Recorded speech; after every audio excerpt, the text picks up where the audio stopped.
really gets to do that? We actually filmed this in 17 working days. Yeah. Almost every single day we got to show up to work, give them a challenge, walk away, have lunch, do work at our own shop back 3 blocks away, come back and fire somebody. It was awesome.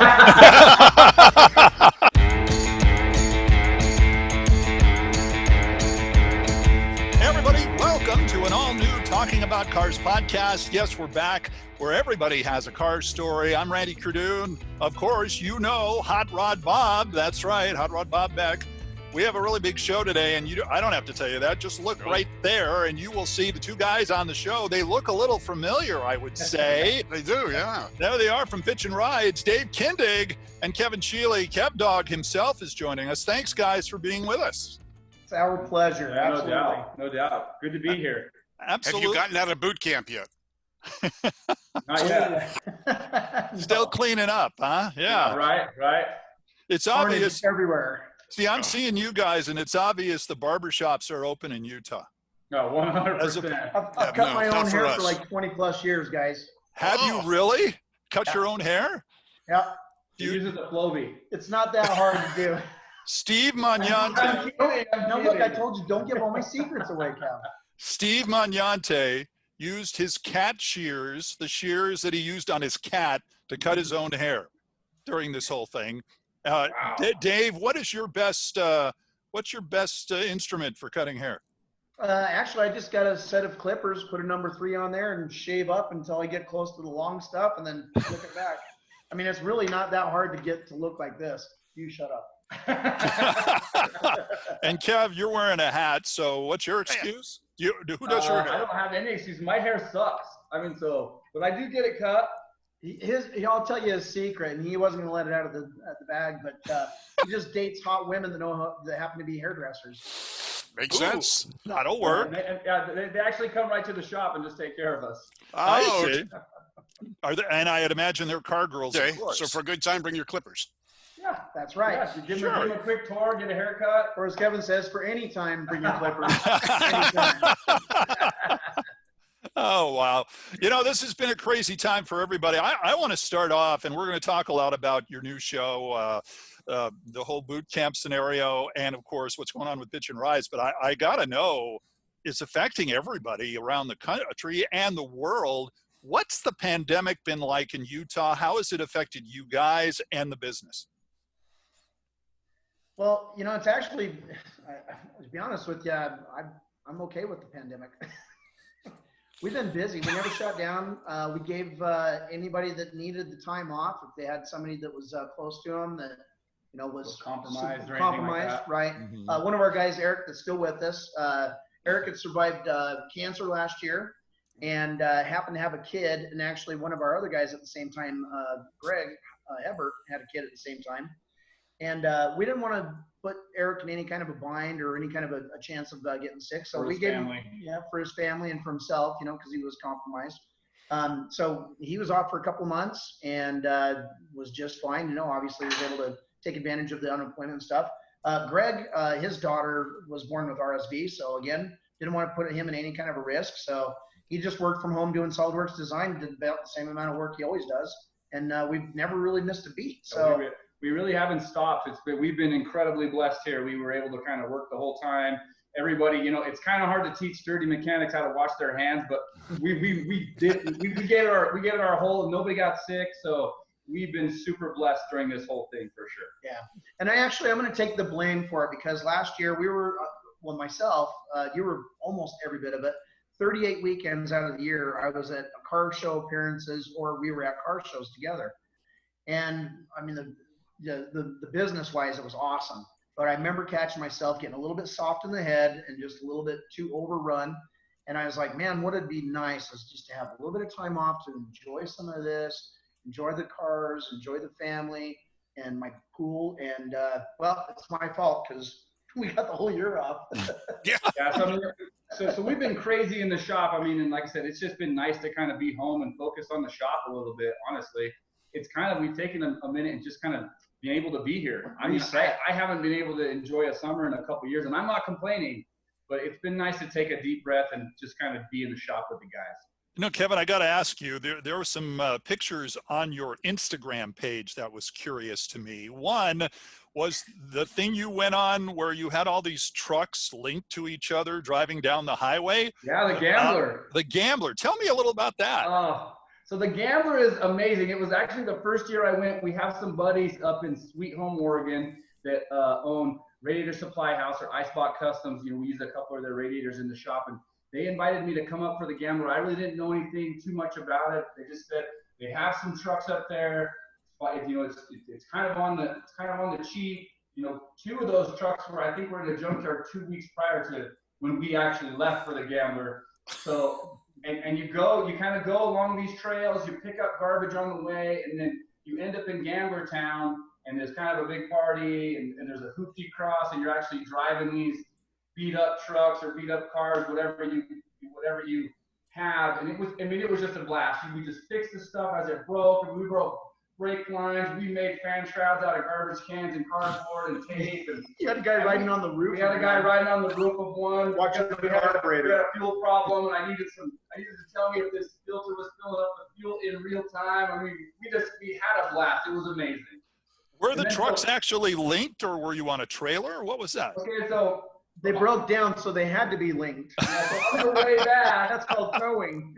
So on the way back, the truck in front, the white truck, lost his fan belt, and we were heading up a pretty good grade. And just on the other side was Sweet Home, and it was a downgrade all the way. And he's like, I just got to get to the top, and I can coast all the way home. So I linked up to him and started pushing him, and then I overheated. And then the other truck linked up behind me, and we got us up over the hill. So. Now, It was an amazing time. If you haven't been to the Gambler, go, because it's amazing. All right, we'll put that on the list. At least go once. Now, I saw you had a custom truck you built a few years ago. Is that the truck you used on this run? No. Oh. You would never these take are junkie trucks. No. You don't take a lower truck like what Yeah. he builds to a hoopty route. Oh, right? yeah. So it was smashed. I mean, these trucks, like I said, two of these trucks, I believe, were in a junkyard 2 weeks before we left for the Gambler, and they're just thrown together. Whatever happens. I think we had a fuel problem in my truck. One guy broke a brake line. I mean, we were just fixing them, and it's just guys having a good time. And we picked up trash on the way, kind of, do a little bit for the environment, and we had a great time. Hugging the trees. Right? And having a great time. It was an experience for sure. And carving your name in them. Oh. How many trees do you have like that? Never mind. I don't need to ask those personal questions. So again, if you want to see it, Bob, actually go to his Instagram page. And it's right in there because it's a cool truck. Really nice. Not the ones you were pushing Yeah, on the- place, but the other one. Yeah. All right. So let's talk a little bit about the show. This is really your first opportunity to do something a little different. And it's called Bitchin Boot Camp. Never anywhere did I ever hear it called Dancing with Cars. Never, nowhere. That would have been interesting, though. That would have been Dancing with Cars. We didn't That- drop that. Yeah. Dancing with the capital D, right? Yeah. Dancing with Cars. Yeah. Mm-hmm. You can do that right after the exhausted sequence. The exhaust. Yeah. That's another one like that. Exhausting. We already did that. Yeah, you did that one. Yeah. That one. Yeah. What other ones have you guys heard? What other ones have you guys heard? Oh, let's see here. Well, you had a couple names for Bitchin Rides. I mean, what was it?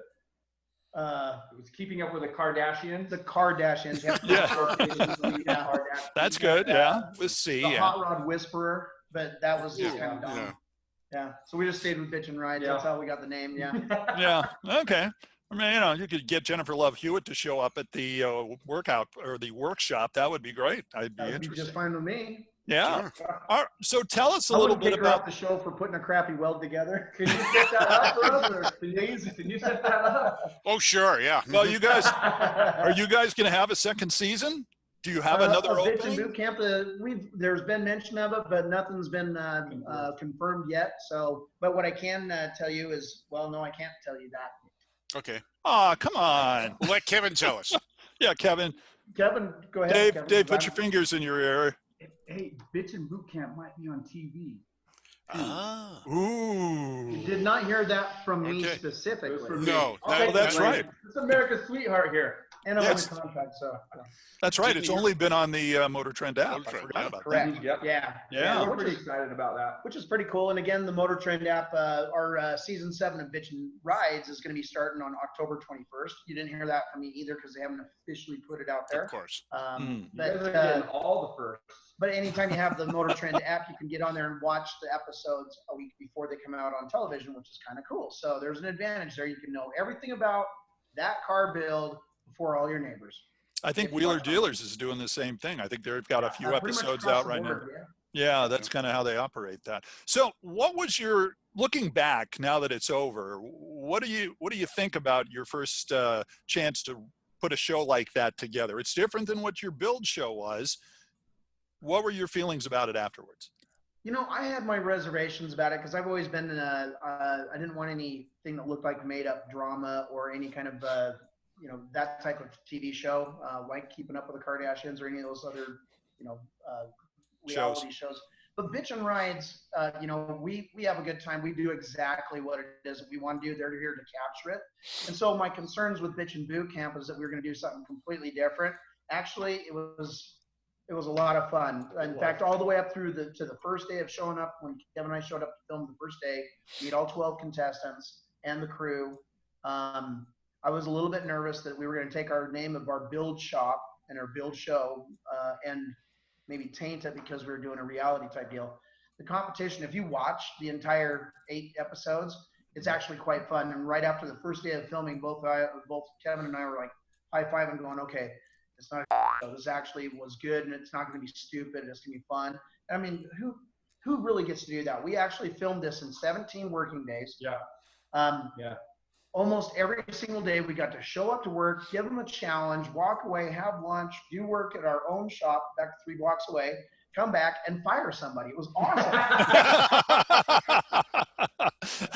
So you actually didn't do it at your shop. It was just somewhere else?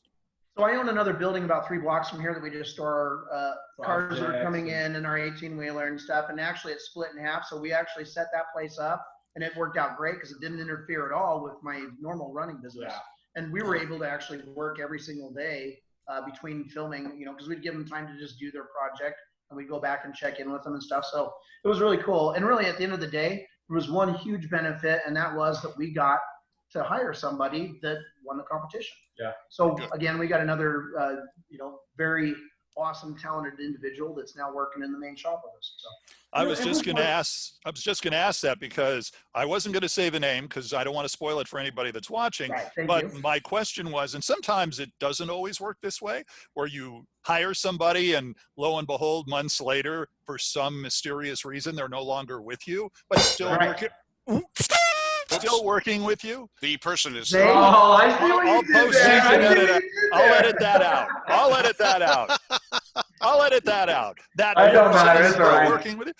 Yep. They are still here and they are doing awesome. And actually, we found a lot of talents that we didn't know that much about. We kind of had an understanding. Sorry.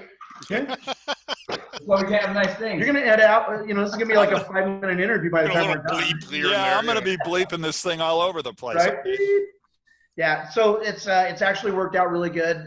If we did that competition again, I would be excited to do it. But again, it just we haven't had confirmation on it yet. I mean, it was one of those things that was really, really kind of exciting, I think, for me and Dave.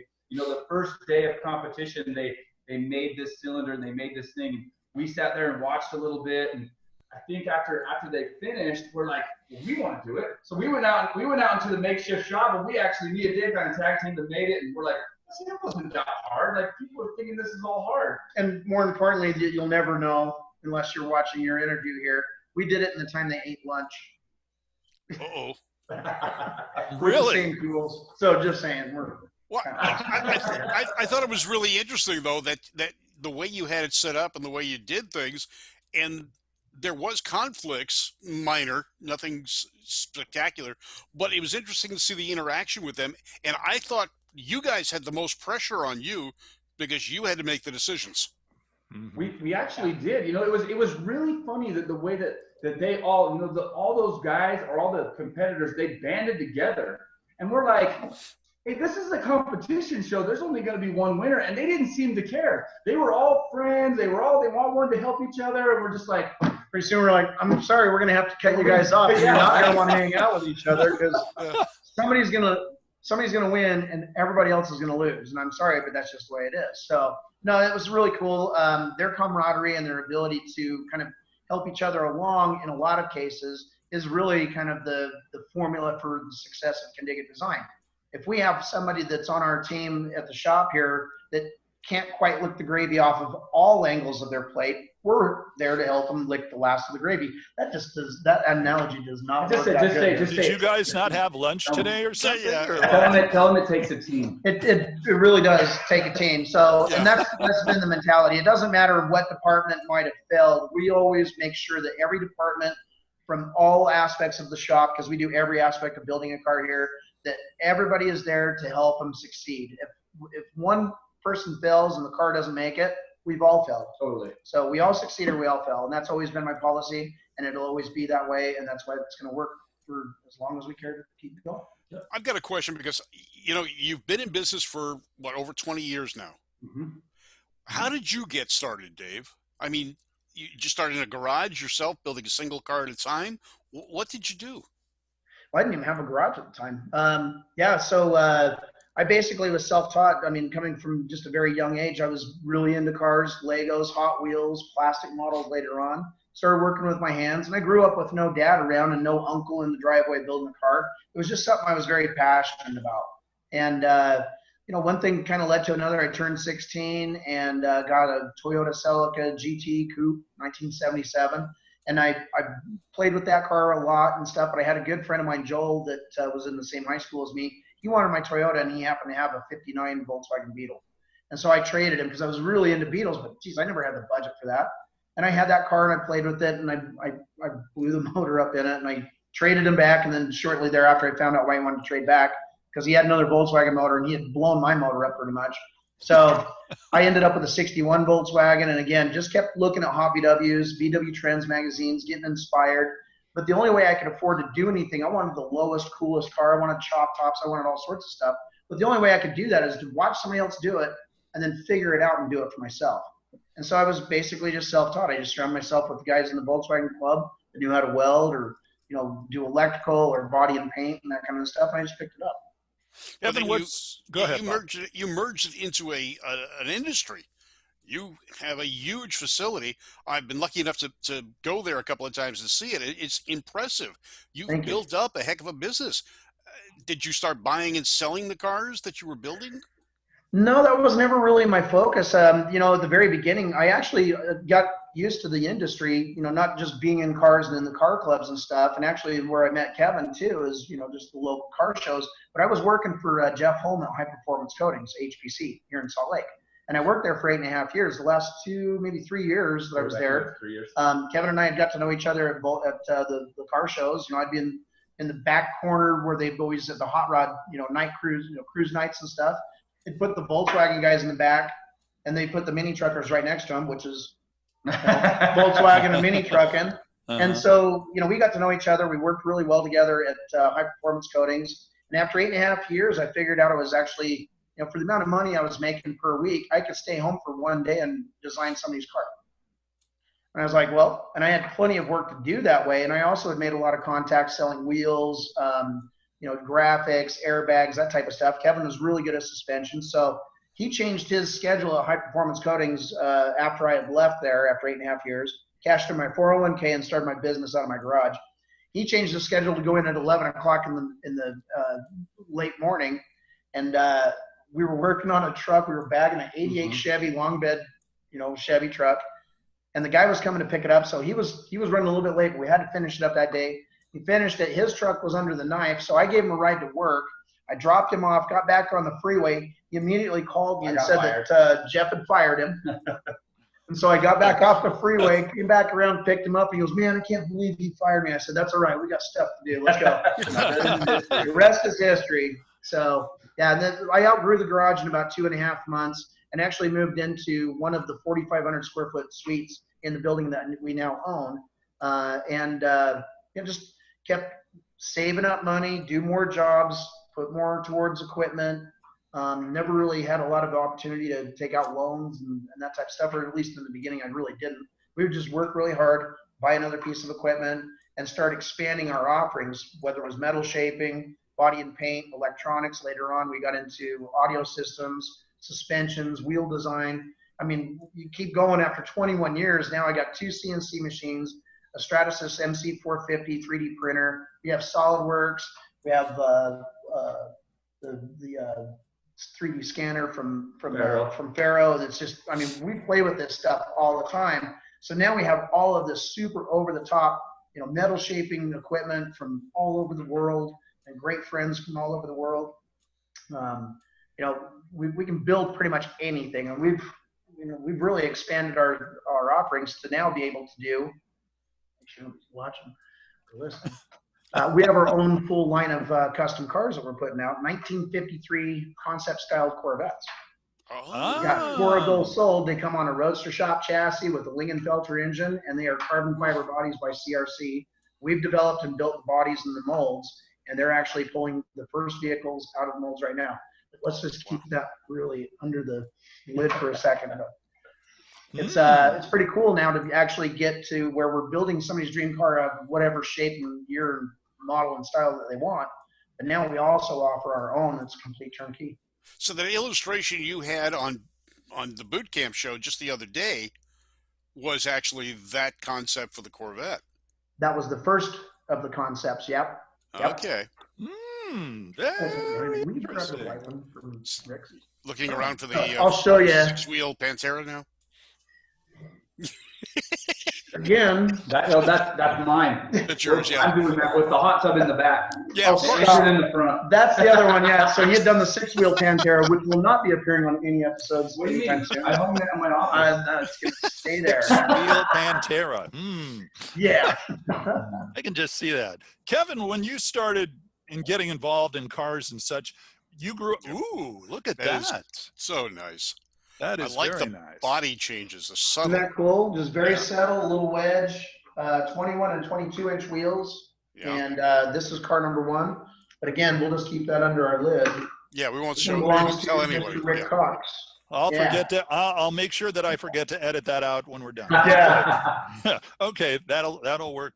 So that's at current Corvette sizes, right? It's not in dimensions. It's not like one of those 80s Corvettes that somebody sticks 53 style. Yeah, that's basically like that's like C1 wheelbase.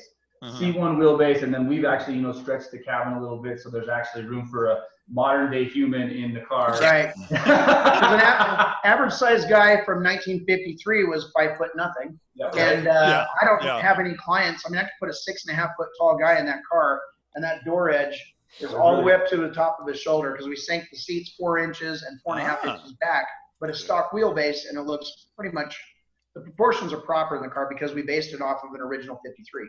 Okay. And so it has adjustable steering wheel, right? So some of us can actually get in it and not drive it around here. Yeah, the steering wheel's not in You're your not chest. eating it. Yes, yes. The Shriners and Poobahs are not in town. And you don't look like Herman Munster while you're driving down the street because your head is that far over the cowl windshield. We're grape ape riding in the back of a hot rod. So yeah. Go ahead, Bob.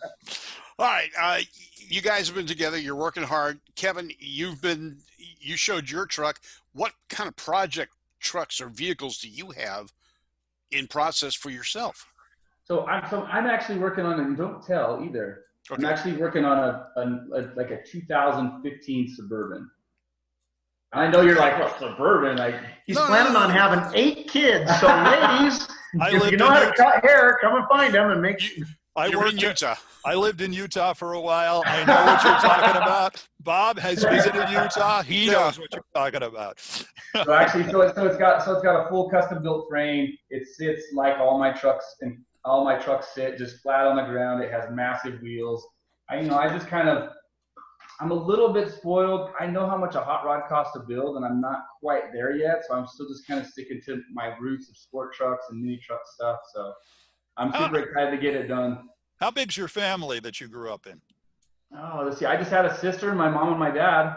Oh, okay. So my current family. So yeah, so it wasn't too big. I kind of feel like that's a small family. Yeah. I don't think my dad could put up with any more. He figured out what was causing it. What's causing it? Gotta get a TV instead of something, yeah. Right. Get a TV. What was your first car, Kevin? It was a 1985 Honda Accord hatchback. Oh. Okay. And I bought it with my own money, and it was right around the time that the Fast and Furious movies came out, and I was super bummed because it was like 86 and up. They made all the cool performance parts for, and 85 and down, they didn't really make it. Yeah. So I ripped the springs out of it. I put it on 16-inch wheels at the time, which were very big. 3-spoke. I painted it. I shaved it up. And I was one of those kind of, I didn't grow up with a ton of money. I just always wanted to do the best with what I had. Whether I ended up with a truck or a car or an 85 Honda, I just wanted to make it the best that I could make it with what I had. And I kind of really look back at that, and that's the true meaning of hot rodding. That's kind of how it all started, Yeah. Did you tell them what your dad said about when you shaved your door handles? Yeah, that's a story in itself too. So I'm in auto body class in high school, and I was lucky enough to have that in my high school, and I shaved the handles off of this Honda. And I didn't know any better at the time. I was young. I took it to the dealership to get safety done, and they said, So then I went home and I told my dad, hey, they won't pass the safety because I've shaved the door handles off. And he said, well, looks like you better be picking them out then. And I ended up unshaving the car for the first paint job and put the handles back in. It was a mess. And then it got broken into a couple years after that, and I ended up just taking the handles off and repainting the doors. Yeah. All right, I've got a question for you. A couple of years ago, when you were down for Dave and Kevin, you were down for the Classic down at Classic the LA Auto Conventions. Show. Yep. Classic Auto Show. Behind the scenes, Randy is talking to you guys, and you're debating back and forth about the first year of the Continental. And then the same topic came up just the other day on boot camp. Have you ever settled that? I thought we did, but I don't remember. I don't remember. But the 58, that was the deal. So the 58, Dave believed it was a Mark III? It was a Lincoln Continental Mark II. And I just thought it was a Lincoln Continental because I'm a simple guy. Well, the question was it a Lincoln Mark II or was it a Continental Mark II? And when did Lincoln and Continental merge? Yeah. Right. Because they were two separate companies up until that point, and 58, 59, I think, is when it switched out That's the gray area. to where one absorbed the other, and then it was all the same. Well, I don't think we've ever settled it. Mark I was the 41 version, I think. Mark 40s, II was 56, 57. 56, 57 was Mark II. And then the big question of, okay, 58, 59, 60, was that the Mark III, 4, 5 Lincoln Continental or Continental? Exactly. Right. Yeah. We don't know. But the dash emblem says Continental by Lincoln. Yeah. On our 58. Yeah, that's true. So there's well. the proof in the pudding. So it was. So how much money was spent on that? That's- I mean, you guys had a wager going behind the scenes back then. Yeah. Who won? I told him a bunch of times that I won, but he's not believing me. He still owes me. We're really not sure. It's like a couple of guys beating each other up, and you're like, I don't know. We'll have to look at the episode because I think the question gets answered in the episode of the Lincoln. but see, they can. It's a network. They can make anything. Yeah, up you're and just right. put it on. You can't believe things on television. Yeah, Yeah, it must don't have. believe I'll what you check see it. on I'll check the TV. internet. If it's on the internet, it has to be It true. has to be true. That's Right, what I yeah. see on the internet. That's not Especially true. if it's on Wikipedia. Yeah, okay. Yeah, there we go. So, Kevin, the car that you once had that you no longer have that you would like to get back, maybe. Oh, go ahead, Kevin. How do you feel about that? I've had a lot of trucks, and I've kind of always had a rule. Before I start another one, I kind of get rid of one. That's just kind of my rule. I'm not looking to collect. I'm looking to enjoy and then let somebody else enjoy. I built a '99 black Silverado, and that's probably the only truck that I miss. It's probably one of the nicest trucks I've ever built, and I was so scared of it, I didn't want to drive it. And now someone else has owned it and kind of rounded the corners off a little bit. I think I'd love to have it back at this point. It was pretty cool. Yeah, full eclipse was a pretty nice looking. It was an incredible truck. So. Maybe they're listening and watching, and they'll be calling you back. Who knows? You never know. Yeah. Well, if that's the case, if any of our listeners are out there, I'm looking for a Proba Countach replica, 2 chassis, not a Fiero stretch. I see. Okay. How do you drive your lower trucks in the snow up there? I mean, we don't live in snow country. You don't. I don't. I park them, and I have what I call a beater truck that I drive in the winter. And I'm just going to be honest with you. Yeah. I told somebody the other day. I said, I bought this beater truck for $2,500. I said it would cost me that much just in car wash tokens during one winter to wash one of my trucks every single day that it snowed and get the salt and everything off. I just don't have the time to do that. So I have a beater. I drive a beater in the winter. When I lived there, I had a 68 Chevelle Malibu, and I used that as my snowplow car. You basically you stick the salt, big bag of salt in the back. You don't take the good car out, and then you take that and use it as your snowplow car as you drive all over the city. I remember exactly. Yeah. That's like my all-wheel drive Panamera. Yeah, snowplow car. It's a rental. Oh, well, if it's a car like that.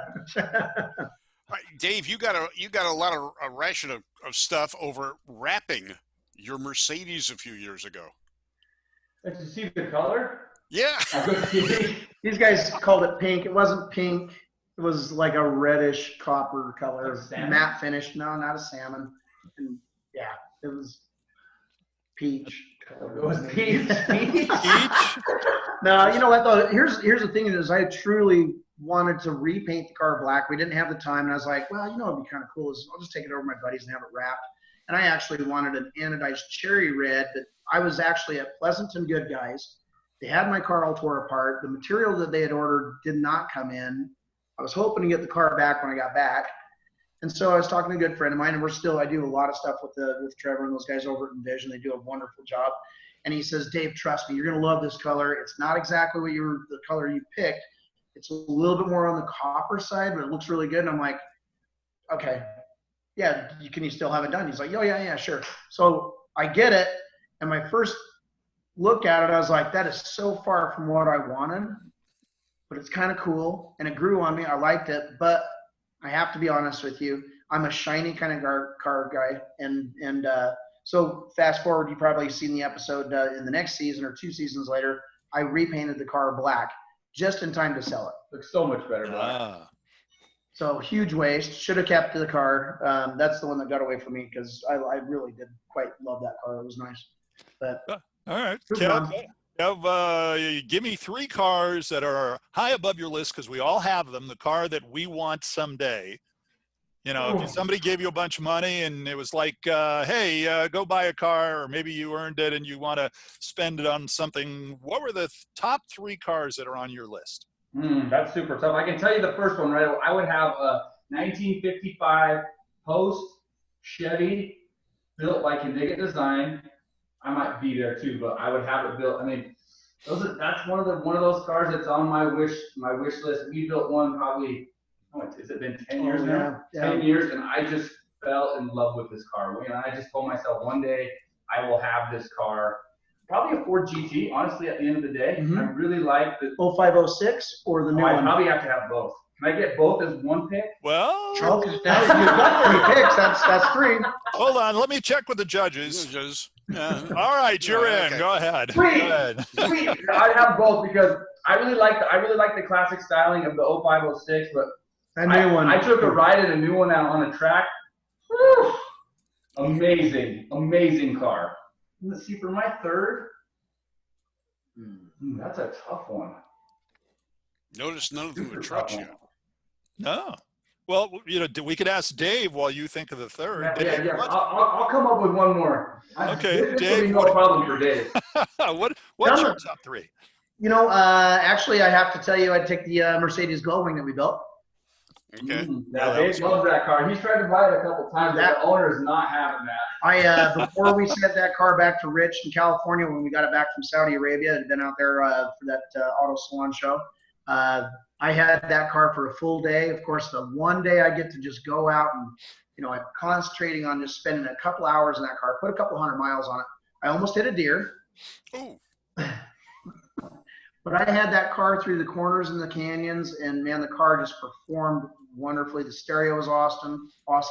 The handling, the performance of the car, the air conditioning was working. I mean, it's just really a sweet car. That one, since we don't have a budget, I'll take the Sterling Moss Mercedes Roadster. Not sure if you guys are familiar with that one. It's a 2015, I think. It's crazy. No windshield. It's silver with red. Was that one that was in? It was in Saudi Okay, Arabia. I know Beautiful car. And of course, we got to experience that, and I got to know a little bit about Sterling Moss before Sterling just passed away this 3 months ago or so. So there's two. I mean, we don't have a budget, right? So I'll take a Bugatti Chiron. Okay. No hot rods other than the Mercedes. I like European cars as well as hot rods, but I've been kind of getting into the exotic scene a little bit. I really quite enjoy the low, wide, and fast cars and going around corners fast and the sound. I mean, it's pretty fun. So we're going to see you at the Historics in Monterey soon then. If I can get that Mercedes, you bet. But Kevin, do you come up with the third? I was just thinking, just something loud and obnoxious, just a muscle car at the end of the day. I'm not a picky guy, just something, more probably like something that like is a pro touring car, something with big power, something you can put into the corners. But, I'm more of, like I said, a muscle car guy when it comes to that kind of stuff versus Mr. Exotic over here. Dave Exotic, we'll call him. Exotic Dave. Oh, thanks for the nickname. And we've started something. Please? I mean, water. Well, I just want to know how much a lot of people out there appreciate the work you do on a budget. As a matter of fact, you may remember the car that you did for me on a budget. Hey, it's Randy Cardoon at the Classic Auto Show here at the LA Convention Center. We've got Dave Kindig of Bitchin Rides for our next Talking About Cars. Dave, you have such great cars here at the show, and it's so cool that you said you would do a great job on that car I gave you on my budget. And I brought it here to debut it, and awesome. This is going to be polished to perfection. The graphics just the way I designed them. This car is absolutely perfect. Going to send me back again? Well, there's just a small balance left. It's 90,000. Okay, well, I'll tell you what. We'll just take it out of that. This was, of course, my budget. It was a little low, but it was certainly right up there. Good. Well, looks like you've been saving up. Let me put some flares on it for you. So, absolutely. Tell me about, or can you talk about some of when you guys put together your next Bitchin Rides? What kind of cars do you have in the pipeline to be driving, or at least working on? We can be vague. We can tell you what kind of cars we're working vague on. is the same thing I always say: one of everything, two of others. But that's super vague. Now, you know what? Go ahead. You tell them a couple. I'll tell them a couple. Let's see. So we got a really killer C10. Those trucks are big right now, and this one is just gonna blow your mind. And that's all I'm gonna say. This is way different. And I know you're thinking like C10s. Everyone's done. You can only do so much to a C10. This thing is out of this world, and I'm super excited for the world to see this truck. In fact, I've been asking every day, are we almost done with bodywork? Are we almost done with bodywork? I mean, it was so cool. It was so cool.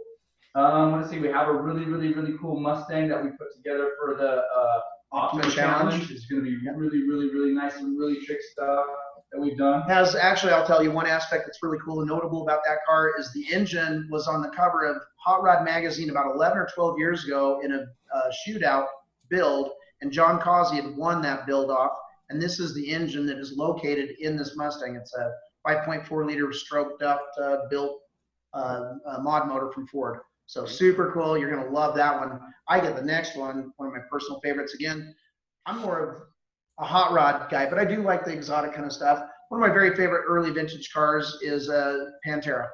I love Pantera. 71, 72. It's a beautiful car. Great styling. We happen to be building one right now for Ernie Bach, that is the owner of Ferrari Boston.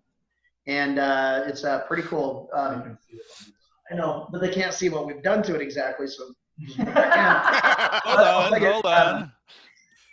Show us. Let's see if we can see it. Yeah, let's look close. We stretched the cab. Ernie is 6'4". Oh.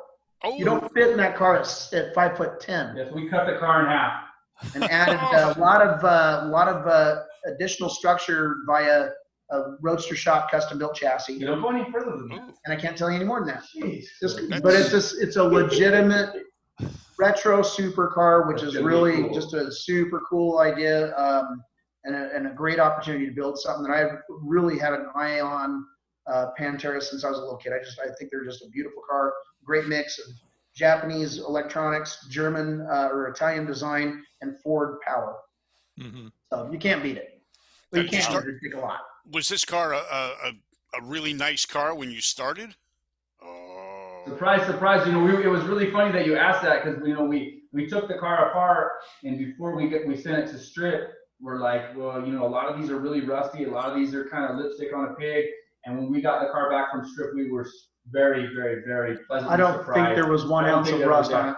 Wow. Not one. But what we did find out, so don't feel bad, is they made more than one. So. They did. Oh yeah. And without the rust from the factory.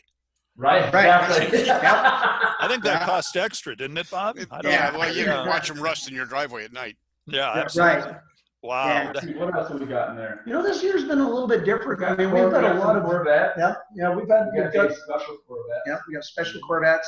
It's been kind of one of those years too where everything kind of went. It's been a weird year, like you very first started off the conversation today. We've seemed to have done a lot of mechanical stuff, and maybe not. I mean, we have a lot of big builds in here, but we fit in a lot of retrofits. The other 65 Mustang, full chassis and Kind of stuff. a sleeper car, you know. Yeah. I can't. You have to watch. Yeah, I'm sorry, guys. Look at the time. We can't tell you anymore. And when does that show hit the October 21st. October 21st. October 21st. Unofficially, but we hear. Well, we wife's have got it set to record. She's as car crazy as I am. I like She it. made sure all the car shows are being recorded, and made sure that we had Motor Trend on the TV. Nice. Very good. Very good. And of course, we always carry it with us on our phones, on our iPads, and everywhere else. So that way we can keep an eye on it. Well, we have You one got more, it, get it.